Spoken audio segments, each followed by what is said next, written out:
12절까지의 말씀 신약 324면에 기록되어져 있습니다. 오늘 우리에게 주신 하나님의 말씀, 우리 함께 일어나서 우리 같은 목소리 가지고 하나님의 말씀을 같이 받기를 원합니다. 골로새서 1장 9절부터 12절까지의 말씀입니다. 같이 우리 함께 한 목소리 하나님의 말씀 받습니다. 시작. 이로써 우리도 듣던 날부터 너희를 위하여 기도하기를 거치지 아니하고 구하노니 너희로 하여금 모든 신령한 지혜와 총명의 하나님의 뜻을 아는 것으로 채우게 하시고 주께 합당하게 행하며 범사에 기쁘게 하시게 하고 모든 선한 일에 열매를 맺게 하시며 그의 영광의 힘을 따라 모든 능력으로 능하게 하시며 기쁨으로 모든 견딤과 오래 참음에 이르게 하시고 우리로 하여금 빛 가운데 성도의 기업의 부분을 얻게 합당하게 하신 아버지께 감사하게 하시기를 원하노라. 아멘. 할렐루야. 자, 여러분 옆 사람에게 이렇게 한번 질문해 보십시오. 오늘 이렇게 좀 질문했으면 좋겠습니다. 옆 사람의 얼굴을 바라보면서 좀 이렇게 솔직하게 대답을 했으면 좋겠어요. 이렇게 한번 물어봅시다. 나 어때? 시작.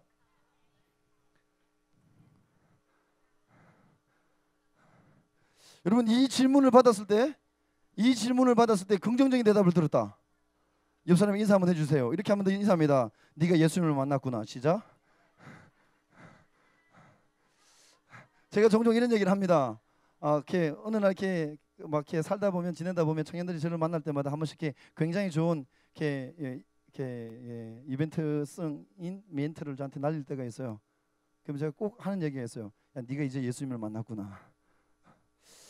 여러분 우리 가운데 예수님을 만나게 되면 인격적인 만남이 일어나게 되면 우리 가운데 여러분 성령의 기름 부심, 성령의 충만함을 경험하게 되면 여러분 우리가 달라지게 되어져 있습니다. 변화하게 되어져 있습니다.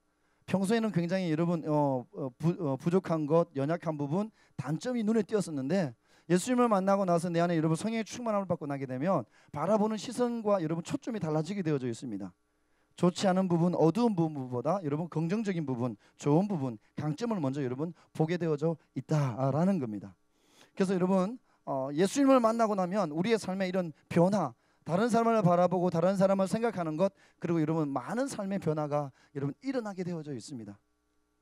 예수님을 만나기 전에 여러분 내가 은혜를 경험하기 전에는 내 삶의 목적이 예수님을 믿는다라고 이야기하지만 여전히 우리의 삶의 초점은 여러분 내가 잘 되는 것, 내가 성공하는 것, 내가 출세하는 것, 내가 더 많이 여러분 누리는 것, 더 많은 부자가 되는 것, 좋은 사람 만나서 결혼하는 것, 이게 우리의 삶의 초점이었고 목적이었어요. 그래서 어떻게 하면 더 좋은 사람을 만날 수 있을까? 여러분 그것만 생각했어요. 나의 수준을 생각하지 않고 나보다 더 좋은 사람을 만나기 위해서 열심히 노력하는 거예요. 그러다 보니까 아직까지 결혼을 못 한 거죠. 안 간 게 아니라 못 한 거죠. 그죠? 여러분 우리가 삶을 살다 보면 예수님을 만나는 은혜가 우리 가운데 경험되어지지 않게 되면 우리 가운데 여전히 초점은 여러분 나에게 있습니다. 모든 목적이 나에게 맞춰져 있어요. 포커스가. 그러나 여러분 우리가 예수를 만나고 나게 되면 포커스와 삶의 초점이 나에게서 다른 사람에게로 옮겨갑니다. 나와 함께하고 있는 믿음의 길을 걷는 지체에게, 옆 사람에게, 다른 여러분 상대방에게 초점이 맞춰지게 되어져 있습니다. 그래서 나의 필요가 아니라 상대방의 필요가 뭘까? 거기 여러분 우리가 집중하게 되어져 있습니다. 그래서 여러분 어떻게 되냐면 그 사람이 나에게 큰 목소리로 나에게 여러분 많은 것으로 여러분 내가 감당할 수 없을 만큼 어려운 것을 요구하지 않다 할지라도 여러분 그가 무심결에 지나가는 말로 목말라 이 한마디에 반응할 수도 있어요. 다른 사람의 필요를 여러분 공급해 줄 수 있습니다. 왜냐하면 초점이 달라지기 때문에 포커스의 삶의 여러분 포커스와 목적이 달라지게 되면 다른 사람의 필요에 따라서 우리가 공급해 주기 위한 헌신과 땀 흘림의 수고가 여러분 우리 가운데 일어날 수 있게 된다라는 겁니다. 예수님을 만나면 여러분 은혜를 경험하면 성령의 충만함을 우리가 덧입게 되면 삶의 변화가 여러분 그래서 일어나게 됩니다. 나에서 다른 사람에게 초점이 맞춰지는 것처럼 삶의 목적도 달라져요. 나의 성공이 아니라 어떻게 하면 내가 예수님을 더 기쁘게 할 수 있을까? 거기에 우리의 삶의 초점이 맞춰지게 되어져 있습니다. 여러분 한 주 동안 살면서 어떤 생각을 많이 하며 삶을 살았습니까? 한 주 동안 여러분 삶을 살면서 아침에 딱 일어나면서 하루를 시작할 때 오늘 하루 내가 어떻게 하면 예수님의 마음에 쏙 드는 삶을 살 수 있을까? 한번 고민하면서 하루를 시작하셨습니까? 아니면 오늘 하루도 어떻게 하루를 버티지? 그 마음 가지고 여러분 하루를 버텼습니까? 기말고사 치르면서 여러분 대학생들 하루를 이번 한 주간 어떻게 버티지? 이 고민 가운데 하루를 시작했습니까? 직장생활 하는 사람도 마찬가지인 거죠. 여러분 삶의 목적이 달라지게 되어져 있습니다. 어떻게 하면 내가 예수님을 더 기쁘게 할 수 있을까? 내가 어떻게 하면 하나님의 마음에 합한 삶을 살아갈 수 있을까? 이 고민을 여러분 하게 되어져 있다라는 겁니다. 우선순위가, 삶의 우선순위가 나에게서 여러분 하나님께로 옮겨지게 되어져 있다라는 겁니다. 오늘 본문 여러분 9절과 10절 말씀에 보면 여러분 이렇게 기록되어져 있습니다. 너희를 위하여 기도하기를 거치지 아니하고 구하노니 너희로 하여금 모든 신령한 지혜와 총명에 하나님의 뜻을 아는 것으로 채우게 하시고 주께 합당하게 행하며 범사에 기쁘시게 하라라고 이렇게 말씀하고 있습니다. 여러분 이 말씀 9절과 10절 말씀을 좀 더 쉽게, 좀 더 여러분 원어에 가깝게, 원문에 가깝게 여러분 직역하면, 해석하면 이렇게 여러분 됩니다. 우리는 여러분이 주님께서 원하시는 생활을 함으로써 언제나 주님을 기쁘시게 해드리는 삶을 살기를 원합니다. 우리는 여러분이 정말 하나님께서 원하시는 삶을 살아가서 여러분의 삶의 모든 흔적을 통하여 하나님의 기쁨이 되는 삶을 여러분이 살아가기를 원합니다 라고 여러분 그렇게 편지하고 있는 겁니다. 9절과 10절의 이 말씀을 보게 되면 바울이 여러분 골로새 교회 성도들을 향해서 기도했던 두 가지 기도 제목을 여러분 발견할 수 있습니다. 그 첫 번째 기도 제목은 뭐였냐면 하나님의 뜻을 충분히 깨닫는 골로새 교회 공동체가 되게 해주십시오. 이게 여러분 바울의 기도 제목이었어요. 또 하나 두 번째 기도 제목은 뭐였냐면 하나님 정말 골로새 교회 이 공동체가 하나님의 마음을 시원케 하며 하나님의 마음에 합하고 하나님의 마음을 기쁘게 할 수 있는 그런 믿음의 공동체가 되게 해주십시오. 이게 여러분 바울이 골로새 교회 성도들을 향해서 기도했던 두 번째 기도 제목이었다라는 겁니다. 여러분 정말 바울이 골로새 교회 성도들을 향해서 기도했던 것처럼 우리가 하나님의 뜻을 제대로 알고 하나님을 어떻게 하면 여러분 기쁘게 하는 삶을 살아갈 수 있을까? 그것을 여러분 날마다 묵상하고 날마다 다시 한번 더 여러분 다시 한번 되뇌이면서 하나님의 마음에 합한 그런 믿음의 길을 걸어갈 수 있는 저와 여러분 될 수 있기를 바랍니다. 여러분 믿음의 길을 걸어가지만 나를 위해서 살아가는 사람도 여전히 있어요. 예수 믿는다라고 이야기하지만 여러분 삶의 초점과 목적이 나에게 있는 사람이 있습니다. 그러나 여러분 내 신앙의 연수는 여러분 짧지만 그럼에도 불구하고 내가 어떻게 하면 하나님을 더 기쁘게 할 수 있을까? 여기에 목적을 두고 여기에 여러분 관심을 두고 살아가는 사람도 있다라는 겁니다.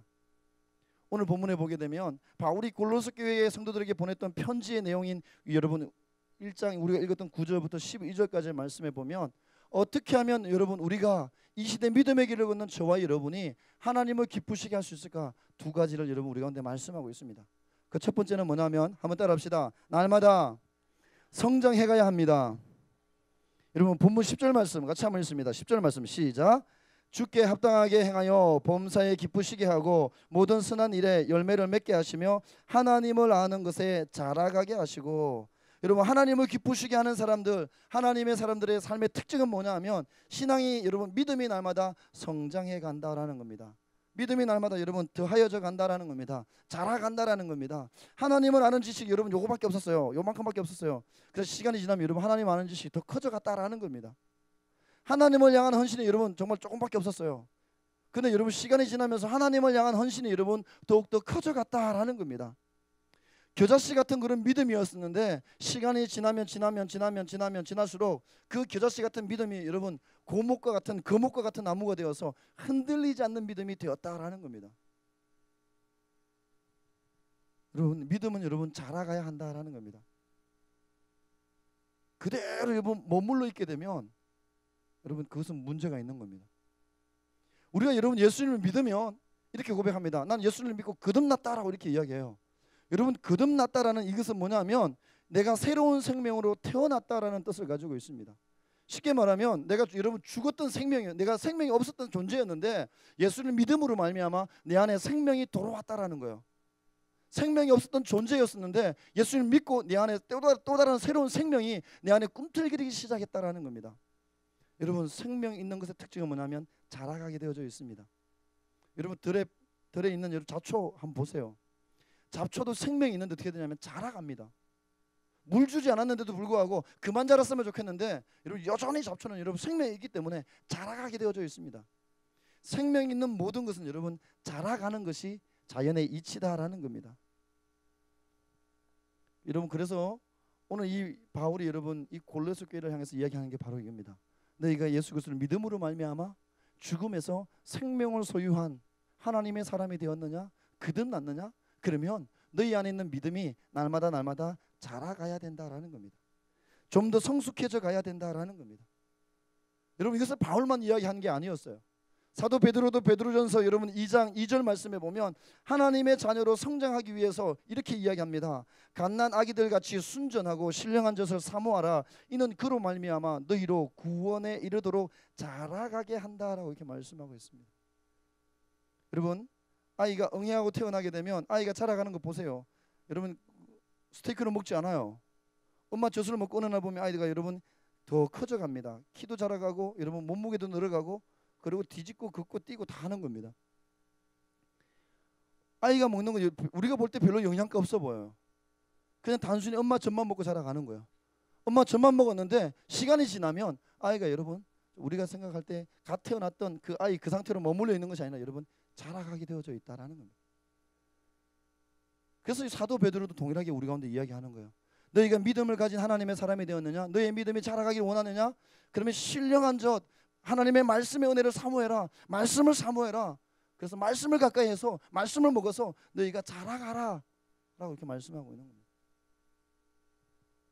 여러분 신령한 젖을 날마다 사모함으로 우리가 자라가야 한다라는 겁니다. 여러분 우리가 자라가야 될 이유가 있어요. 자라가지 않게 되면 우리 가운데 여러분 하나님의 사람으로서 우리가 여러분 선한 일을 감당할 수가 없습니다. 우리가 반드시 자라가야 될 여러분 믿음이 우리의 신앙이 자라가야 될 이유가 있다라는 겁니다. 두 가지 이유가 있습니다. 첫 번째는 뭐냐면 한번 따라합시다. 온전한 그리스도인이 되기 위하여 자라가야 합니다. 여러분 바울이 우리가 날마다 성장해 가는데 어디까지 성장해 가야 되는가? 바울이 이렇게 이야기했어요. 그리스도의 장성한 분량까지 충만한 데까지 이르도록 너희는 성장해 가라 자라가라라고 에베소 교회 성도들에게 편지하면서 여러분 권면하였습니다. 여러분 우리가 온전한 그리스도인으로 여러분 성장할 때까지 충만한 데 우리 여러분 이를 때까지 우리는 여러분 날마다 자라가야 된다라는 겁니다. 날마다 여러분 우리는 성장해 가야 된다라는 겁니다. 여러분 우리가 성장해 가면 성장해 갈수록 어린아이의 것을 여러분 우리가 버리게 되어져 있습니다. 고린도에 보냈던 고린도전서 여러분 13장 11절 말씀에도 보면 내가 어렸을 때는 말하는 것이 어린아이와 같고 깨닫는 것이 어린아이와 같고 생각하는 것이 어린아이와 같다가 장성한 사람이 되어서는 어린아이의 일을 버렸다라고 말씀하고 있습니다. 내가 어렸을 때 여러분 내가 초등학교 때 내가 여러분 중고등학교 때 삶을 한번 생각해 보십시오. 그때 내가 그렇게 소중하게 생각했던 것 그렇게 내가 귀중하게 생각했던 것 여러분 그것 지금 그게 여전히 가장 소중하고 가장 귀중한가요? 그렇지 않아요. 내가 그렇게 애지중지했던 것들이 지금 여러분 그만큼 애지중지한 여러분 삶의 우선순위에 여러분 들어가 있지 않다라는 겁니다. 다만 추억으로 남아 있을 뿐인 거죠. 우리가 자라가게 되면 여러분 어린아이와 같은 이런 습관, 어린아이와 같은 여러분 일들은 버리게 되어져 있다라는 겁니다. 여러분 어린아이의 특징은 뭡니까? 나만 바라봐달라는 겁니다. 어린아이의 특징은 뭐냐면 나만 사랑해달라는 거예요. 그래서 여러분 나이가 들었음에도 불구하고 여러분 성인아이와 같은 사람들이 있어요. 나이는 여러분 30대가 다 넘었었지만 그럼에도 불구하고 여러분 자아가 건강하지 않으면 성인 아이가 되어가지고 뭘 요구하냐면 자기만 바라봐달라고 이야기해요. 자기만 사랑해달라고 이야기합니다. 자기만 사랑해주지 않으면 질투심을 느끼고 그에 대해서 여러분 폭발하는 거예요. 감정을 절제하지 못하는 겁니다. 근데 여러분 건강하게 자라면 어떻게 되냐면 나이 들었다고 해서 여러분 나만 바라봐달라고 나만 지켜달라고 나만 사랑해달라고 여러분 그걸 강요하지 않습니다. 여러분 자라게 되면 어린아이의 일들은 여러분 버리게 되어져 있습니다. 여러분 사랑을 받기만 하는 그런 믿음에서 여러분 사랑을 주는 그런 믿음으로 여러분 변화되게 되어져 있다라는 겁니다. 우리가 그리스도의 온전한 그리스도의 하나님의 자녀로서 우리가 여러분 예수님을 더 닮아가려면 바로 서 있으려면 어떻게 되냐면 여러분 믿음이 자라가야 된다라는 겁니다. 우리 신앙이 여러분 자라가야 된다라는 겁니다. 여러분 자라가지 않으면 문제가 되는 거예요. 아이가 태어났을 때 여러분 때가 되면 그죠 목을 가누고 때가 되면 뒤집고 때가 되면 기고 때가 되면 긋고 여러분 해야 돼요. 똑같은 날 똑같은 시간에 태어나는데 여러분 어떤 녀석은 여러분 목을 가누고 뒤집기 시작하는데 어떤 녀석은 여전히 가만히 누워 있기만 해요. 다른 애들은 긋기 시작하고 뛰기 시작하고 말하기 시작하는데 여러분 내 아이는 아직도 말을 하지 못해요. 초등학교 갈 나이가 되었음에도 불구하고 이러면 끝나버려요. 그 아이 보면서 여러분 엄마가 굉장히 부모 입장에서 그 아이를 바라보면서 여러분 행복하겠나 하는 거예요. 그러지 않다라는 거예요. 때가 되면 여러분 아이가 자라가야 됩니다. 그때에 맞게 아이가 자라갈 때 그 모습 보고 여러분 부모가 기뻐하는 겁니다. 내 아이가 여러분 남들보다 똑똑하지 못하다 할지라도 그 나이 때 아이가 자라가고 그 나이 때 아이가 성장하고 그 나이 때 내 아이가 해야 할 그 일을 감당하기 시작할 때 그 모습 보고 여러분 부모님은 기뻐한다라는 겁니다. 마찬가지 여러분 저와 여러분이 예수 그리스도를 믿고 믿음의 수준 믿음의 여러분 연수가 깊어져 갔다면 그 해가 거듭하고 여러분 깊어져 갔다면 그에 합당한 삶을 우리가 살아가야 된다라는 겁니다. 예수 믿고 구원받았다고 고백하는 여러분 내가 예수님을 인격적으로 만났습니다라고 고백하는데 여러분 신앙의 연수는 10년이 되었는데 여전히 여러분 어린아이와 같은 수준에 머물러 있다라면 여러분 마치 이거예요. 어른이 되어서 여전히 지금 젖병을 빨고 있는 모습과 똑같은 겁니다. 그 모습 보면서 아이고 우리 아들 잘한다 얘기할 사람 아무도 없어요. 근심거리인 거죠. 걱정거리인 거죠. 기도 제목이 되는 겁니다. 부모 입장에서는 마찬가지 우리의 신앙도 여러분 자라가야 된다라는 겁니다. 여러분 우리의 신앙생활도 이와 똑같습니다. 우리의 믿음이 자라가기 시작할 때 우리의 그 믿음의 그 모습을 보시고 자라가는 우리의 믿음을 보시고 하나님이 기뻐하신다라는 겁니다. 그래서 여러분 하나님은 과거에 대해서 묻지 않아요. 지금의 오늘 지금 나의 믿음의 수준 내가 하나님을 향한 헌신 이것을 묻습니다. 과거에 내가 열심히 기도하고 예배하고 말씀 보고 전도하고 헌신했었는데요. 지금 안 하잖아요. 그럼 여러분 믿음이 자라간 것이 아니라 퇴보되었잖아요. 하나님이 기뻐하지 않는다라는 겁니다. 내가 비록 작년에는 내가 하나님 앞에 헌신하는 것과 하나님을 정말 하나님 앞에 내가 드렸던 것 하나님을 향하여 사랑을 고백했던 일들이 작다 할지라도 내가 올해 좀 더 한 스텝 더 늘어났다라면 한 단계 더 성숙된 여러분 헌신과 예배와 기도의 자리를 여러분 사수하고 있다라면 하나님은 그 모습 보시고 여러분 기뻐하신다라는 겁니다. 그래서 여러분 신앙생활은 지금이에요. 지금입니다. 여러분 기억하셔야 돼요. 사단은 우리 가운데 계속 과거를 이야기해요. 과거. 네가 과거에 잘못한 것 이걸 가지고 우리의 발목을 잡습니다. 근데 하나님 과거에 대해서 묻지 않아요. 지금으로 물으세요. 너 지금 뭐 하고 있니? 여러분 믿음은 지금입니다. 지금 나의 믿음이 여러분 성장해 있느냐? 나의 믿음이 작년보다 더 여러분 성장했느냐? 그럼 하나님이 기쁨이지만 나의 믿음의 여러분 헌신과 수준이 작년보다 더 퇴보되었다면 여러분 회개하고 돌이키시면 돼요. 성장해야 될 이유가 바로 여기 있습니다. 내가 온전한 그리스도인으로 하나님이 원하시는 믿음의 장성한 분량으로 내가 자라가야 하기 때문에 그곳에 내가 서야지만이 되기 때문에 우리의 믿음은 여러분 성장해야 된다라는 겁니다. 두 번째 여러분 우리가 왜 성장해 가야 되냐면 여러분 한번 따라합시다. 믿음이 흔들리지 않기 위하여 믿음이 자라가야 됩니다. 여러분 여러분 신앙의 길을 걷다 보면 때로는 여러분 우리가 흔들릴 때가 있어요. 그리고 그 흔들림 가운데 우리가 여러분 넘어지지 않고 무너지지 않고 하나님을 여러분 저버리지 않기 위하여서 우리가 여러분 성장해 가야 된다라는 겁니다. 에베소서 4장 14절 말씀에 보면 이는 우리가 이제 어린아이가 되지 아니하여 사람의 속임수와 간사한 유혹에 빠져 온갖 교훈의 풍조에 밀려 요동하지 않게 하려 함이다라고 말씀하고 있습니다. 너희가 어린아이와 같은 그런 수준에서 성장하여 자라가야 될 이유가 뭐냐면 우리를 여전히 속이고 우리에게 여전히 유혹하고 우리의 발목을 잡고 우리로 하여금 넘어지게 만드는 미혹해하는 어둠의 영들 가운데서 우리가 넘어지지 않고 흔들리지 않고 우리가 건강한 믿음의 길을 걸어가기 위해서 여러분 신앙이 성장해야 된다라는 겁니다. 여러분 믿음이 성장하지 않으면 넘어지게 되어져 있습니다. 믿음이 근데 여러분 성장하면 마치 여러분 반석 위에 집을 지은 것과 같이 흔들리지 않게 되어져 있어요. 웬만한 여러분 고난이 찾아온다고 해서 여러분 하나님을 저버리지 않습니다. 우리의 믿음이 성장하지 않게 되면 여러분 이 마지막 때에 우리를 미혹하는 어둠의 영들이 얼마나 많아요. 우리를 미혹하고 여러분 정말 건강한 그리스도인의 발목을 잡고 여러분 넘어뜨리고 자빠지게 만드는 여러분 이단들이 얼마나 많습니까? 그들과의 싸움에서 여러분 넘어지지 않고 이길 수 있는 방법 나의 믿음이 여러분 자라가야 된다라는 거예요. 믿음이 자라가면 여러분 그래서 흔들리지 않습니다. 흔들리지 않을 수 있다라는 겁니다. 우리의 믿음이 자라갈 때 여러분 어둠의 영들의 유혹 가운데서도 우리가 하나님의 사람으로서 온전하게 서서 건강하게 믿음의 길을 달려갈 수 있다라는 겁니다. 여러분 하나님은 저와 여러분의 믿음이 어제보다 오늘이 여러분 작년보다 지금이 더욱더 여러분 성장해 가기를 원하신다라는 겁니다. 여러분의 삶이 정말 하나님의 기쁨이 되는 삶을 살기 원하십니까? 그렇다면 여러분 다른 거 다 내려놓고 작년에 내가 하나님 앞에 헌신했던 것 내가 작년에 하나님 앞에 영적 열심을 냈던 것 그거보다 한 발짝만 더 열심히 내세요. 많이 가지 마세요. 금방 지쳐가지고 또 포기할 거잖아. 한 발짝만 더 힘내세요. 그러면 하나님은 그 모습 보시고 기뻐할 줄로 믿습니다. 17년도에는 16년보다 한 발짝 더 열심히 내면 돼요. 그러면 우리의 믿음이 자라가게 될 줄로 믿습니다. 그때 여러분 이렇게 자라가는 우리의 믿음을 보시고 하나님이 기뻐하실 줄로 믿습니다. 어떠한 고난 가운데서도 여러분 흔들리지 않는 믿음을 소유한 저와 여러분의 모습을 보시고 하나님이 기뻐하실 줄로 믿습니다. 여러분 그래서 우리는 자라가야 된다라는 겁니다. 자라갈 때 하나님의 마음을 기쁘게 하는 하나님의 사람이 될 수 있습니다.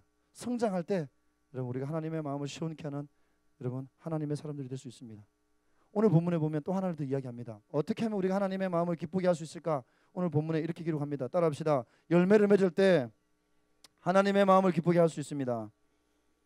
10절 말씀에 보면 주께 합당하게 행하며 범사에 기쁘게 하고 모든 선한 일에 열매를 맺게 하시며 라고 기록되어져 있습니다. 여러분 하나님의 기쁨이 되는 삶을 살아가려면 여러분 그 우리가 성장해 가야 되는데 성장해 가는 그 단계에 따라서 여러분 열매가 맺혀져 가야 된다라는 겁니다. 농부가 여러분 가수원에다가 사과나무를 심었어요. 사과나무를 심고 나서 여러분 그냥 사과나무를 구경하기 위해서 나무를 심지 않아요. 사과나무를 심었던 이유는 딱 한 가지예요. 사과를 거두기 위한 거예요. 여러분 사과나무를 심고 나서 나무가 잘 자라네 라고 만족하는 사람은 어리석은 농부인 거죠. 사과를 거두기 위해 사과나무를 심었다라면 그 사과나무는 여러분 자라가면 여러분 연차가 지나면 여러분 큰 곡식 정말 상품 가치가 있는 사과를 여러분 맺어야 된다라는 겁니다. 그래야지 여러분 밭에 심기었던 사과나무는 자기 역할을 여러분 제대로 하여서 그 주인된 농부의 마음을 여러분 기쁘게 할 수 있다라는 겁니다. 여러분 하나님께서 저와 여러분을 하나님의 자녀로 부르시고 거듭난 여러분 생명을 소유한 하나님의 사람으로 택하셨던 이유 분명한 그 이유가 뭐냐면 여러분 신앙의 열매, 믿음의 열매, 여러분 말씀 따라 살아가는 여러분 삶의 열매를 맺게 하기 위하여서 저와 여러분을 먼저 택하시고 부르셨다라는 겁니다. 여러분 예수님께서 하루는 예루살렘에 올라가시는데 무화과 나무, 잎이 무성한 무화과 나무를 봤어요. 그러나서 그 무화과 나무 가까이 가서 잎을 제치고 열매를 거두려고 했습니다. 근데 열매가 없으니까 예수님이 저주의 말을 심판의 말씀을 한마디 선포했어요. 이제부터 영원토록 너는 열매를 맺지 못할 것이다라고 예수님이 말씀하셨어요. 이튿날 제자들이 다시금 예루살렘에서 내려오는 길에 예수님께서 어제 말씀하셨던 그 무화과 나무를 보니 여러분 말라서 비틀어져 죽었더라라고 기록되어져 있어요. 여러분 예수님도 여러분 사역하시면서 무화과 나무를 향해서 열매 없는 무화과 나무에 대해서 여러분 책망하시고 심판하시는 것을 우리는 볼 수 있습니다. 여러분 믿음의 길을 걷는 저와 여러분도 여러분 신앙의 열매, 믿음의 열매를 여러분 맺어가야 된다라는 겁니다. 여러분 성경에 보게 되면 하나님의 사람이 맺어야 될 열매들이 굉장히 많이 기록되어져 있습니다. 그 중에 몇 가지만 여러분과 좀 나누려고 합니다. 여러분 첫 번째 그리스도인 하나님의 사람인 저와 여러분이 맺어야 될 열매, 첫 번째 열매는 뭐냐면 따라합시다. 회개의 열매를 맺어야 합니다. 마태복음 3장 8절 말씀에 보면 회개에 합당한 열매를 맺고 이렇게 기록되어져 있어요. 너가 하나님의 사람이냐? 너가 하나님의 말씀에서 벗어난 길에서 네가 돌이켜서 회개했느냐? 그러면 회개했던 그것에 맞는 합당한 삶의 열매를 맺어가라라고 이렇게 말씀하고 있습니다. 여러분 회개는 말로만 하는 것이 아니라 여러분 삶의 행동에 변화된 삶의 모습으로 여러분 열매로 나타나야 된다라는 겁니다. 여러분 회개했다면 돌이켰다면 변화가 반드시 일어나야 된다라는 겁니다. 여러분 회개했다고 말은 하는데 여러분 삶에 여전히 변화가 일어나지 않았어요. 그럼 여러분 그는 회개한 것이 아니다라는 거예요. 여러분 내가 잘못된 길을 가던 그 길에서 완전히 돌아섰어요. 돌아서서 여러분 하나님께서 원하시는 여러분 의의 길을 걸어가고 있어요. 그러면 여러분 열매가 의로운 열매를 맺게 되어져 있습니다. 잘못된 길에서 돌이키면 반드시 여러분 이 잘못된 길을 걸어가면서 맺었던 여러분 좋지 않은 열매들은 여러분 끊어지게 되어져 있습니다. 회개에 합당한 열매는 바로 이거예요, 여러분. 내가 잘못된 하나님께서 기뻐하지 않는 길을 걸어가면서 맺었던 어둠의 열매, 좋지 않은 여러분 죄의 열매를 맺었다라면, 내가 돌이키고 회개했다라면 이 열매가 끊어지고 여러분 다시금 의의 열매가 여러분 맺혀져 가는 겁니다. 하나님께서 원하시는, 하나님께서 기뻐하시는 삶의 변화가 여러분 우리 가운데 일어나게 되어져 있다라는 겁니다. 여러분 회개에 합당한 열매를 맺어갈 수 있는 저와 여러분 될 수 있기를 바랍니다. 두 번째는 여러분 어떤 열매이냐면 한번 따라합시다. 행위의 열매입니다. 여러분 잠언 1장 31절 말씀에 보면 어리석은 자여 태보는 자기를 죽이며 미련한 자의 안일은 자기를 멸망시킨다라고 이렇게 말씀하고 있습니다.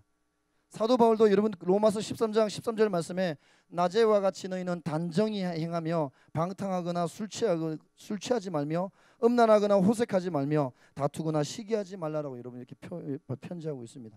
삶에 여러분 하나님의 사람으로서 구별된 다름, 여러분 세상 사람과는 뭔가 다름의 열매가 우리 가운데 맺혀져 가야 된다라는 겁니다. 그게 여러분 행동으로 여러분 나타나야 된다라는 겁니다.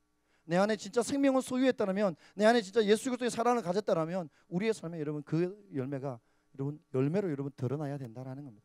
행동으로 드러나야 된다라는 겁니다. 성경은 여러분 또 이야기하기를 어떤 열매를 맺어야 되냐고 얘기하냐면 입술의 열매를 맺으라고 이야기합니다.